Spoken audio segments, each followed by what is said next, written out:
اسلام میں گداگری کی مذمت جو کی جاتی ہے وہ کیوں کی جاتی ہے، کیا وجوہات ہیں اور کس طرح سے اس کی روک تھام ہم اپنے طور پہ کر سکتے ہیں، اس کے لیے ہم نے ہمارے سیٹ پہ ہمارے اسٹوڈیو میں ایک اسکالر کو مدعو کیا ہے۔ مفتی ابو ذر غفاری صاحب، السلام علیکم۔ السلام علیکم، آپ کا رمضان مبارک۔ خیر مبارک، بہت شکریہ آپ کا، آپ نے مدعو کیا پروگرام میں، جی بہت اچھا لگا ماشاءاللہ۔ نہیں، ہمیں بہت اچھا لگا کہ آپ یہاں آئے ہیں اور بہت سارے ایسے سوالات ہیں جن کا ہماری آڈینس بھی اور ہم بھی جواب طلب کرنا چاہتے ہیں۔ تو سب سے پہلے تو میں آپ کو موضوع سے آگاہ کروں۔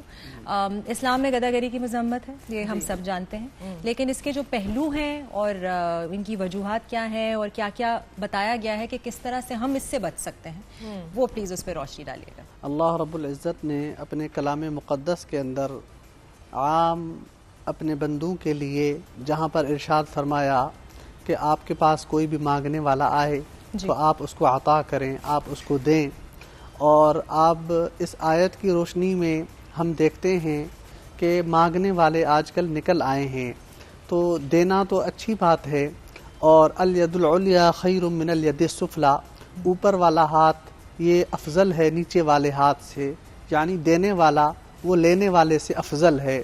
تو ہمیں دینے والا بننا چاہیے بجائے اس کے کہ ہم لینے والے بنیں۔ تو آج کل ماشاءاللہ رمضان المبارک کا مہینہ چل رہا ہے، ہمارے جتنے بھی مسلمان بھائی بہنیں ہیں وہ زکوٰۃ کی مد میں، خیرات کی مد میں یا صدقات کی مد میں وہ دیتے ہیں، غریبوں کی مدد کرتے ہیں۔ تو غریب کون ہے، مصرف کیا ہے، کن لوگوں کو دینی چاہیے، کون لوگ ہیں جو واقعتاً مستحق ہیں، تو ان کے حوالے سے بھی اللہ تعالیٰ نے قرآن پاک میں ارشاد فرمایا انما الصدقات للفقراء والمساکین والعاملین علیہا والمؤلفۃ قلوبہم۔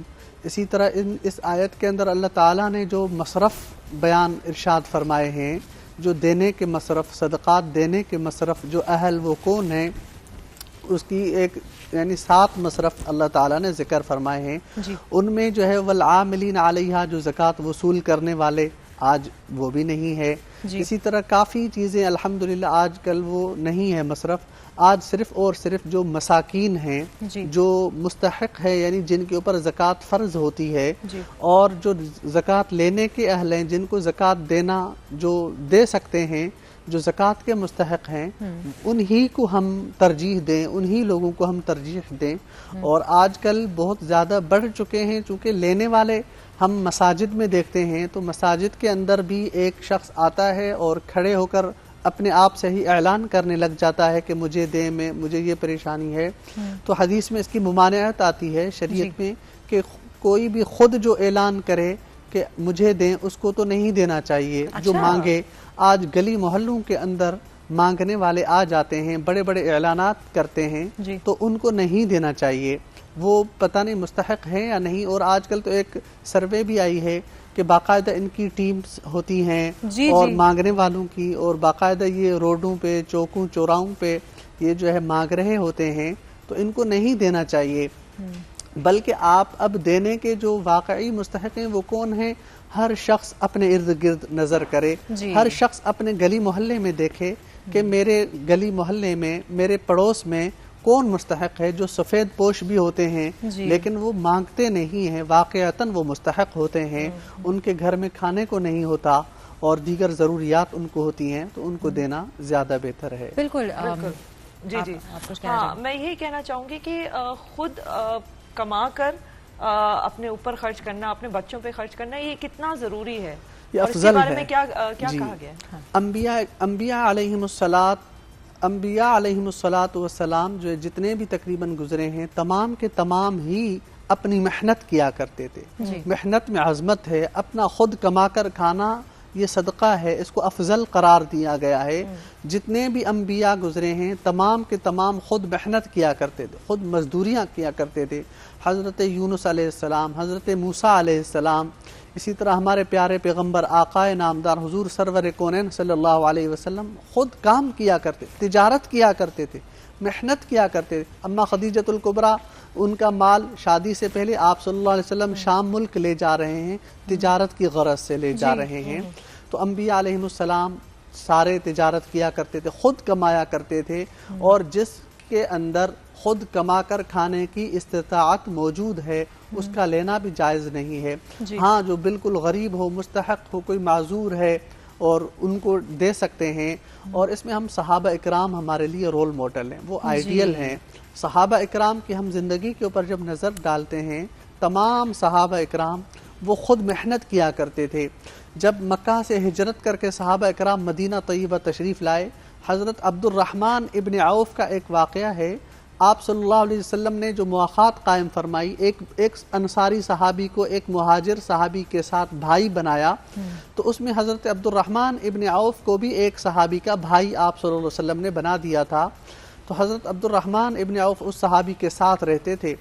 صبح ہوئی، حضرت عبد الرحمن ابن عوف نے فرمایا مجھے بازار کا راستہ دکھائیں، بازار جانا ہے میں نے.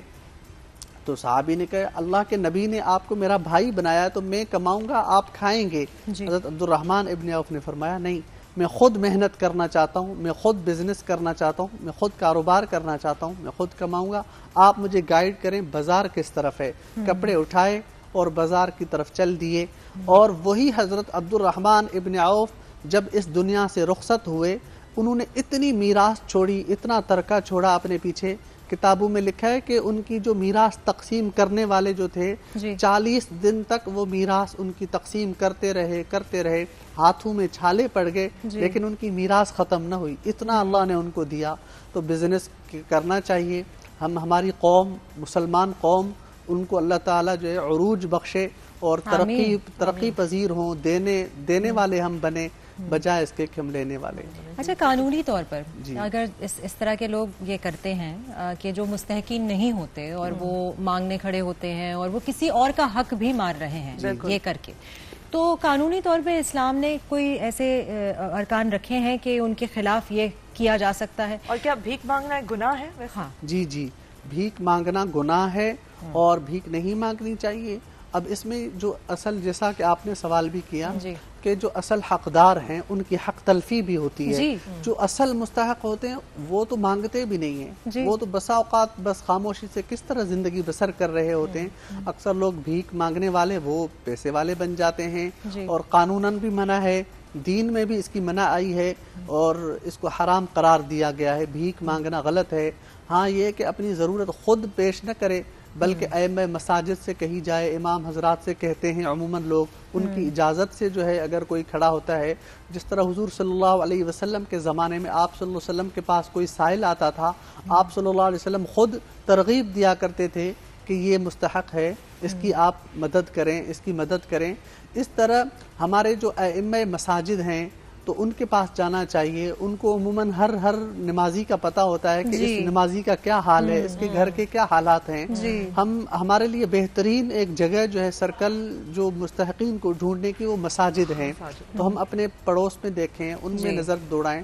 تو اسلام نے بھی منع فرمایا ہے، قانون میں بھی منع ہے بھیک مانگنا. یہ بہت بڑا جرم ہے.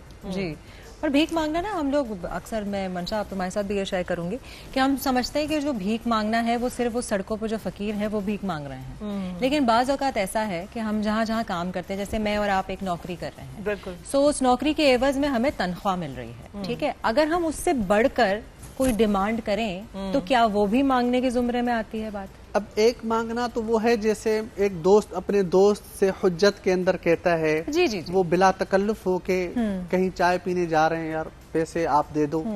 کھانا کھانے جا رہے ہیں کسی پارٹی میں تو ایک فرینڈ شپ میں، اس میں دوستی میں کہا جاتا ہے بلا تکلف، وہ جائز، اس میں ممانعت نہیں ہے، وہ کر سکتے ہیں کیونکہ وہ آپ لوٹا بھی سکتے ہیں. اور جو آپ نے سوال کیا، ملازمین ہیں، کہیں ورکرز کسی کمپنی میں جاب کر رہے ہیں تو وہ اب مانگ رہے ہیں اپنی، وہ ان کو جائز ہے، وہ اپنی تنخواہ کی مد میں اب کہہ سکتے ہیں کہ میری تنخواہ بڑھائی جائے یا مجھے اس مہینے تھوڑے میرے اخراجات بڑھ گئے ہیں، وہ کر سکتے ہیں.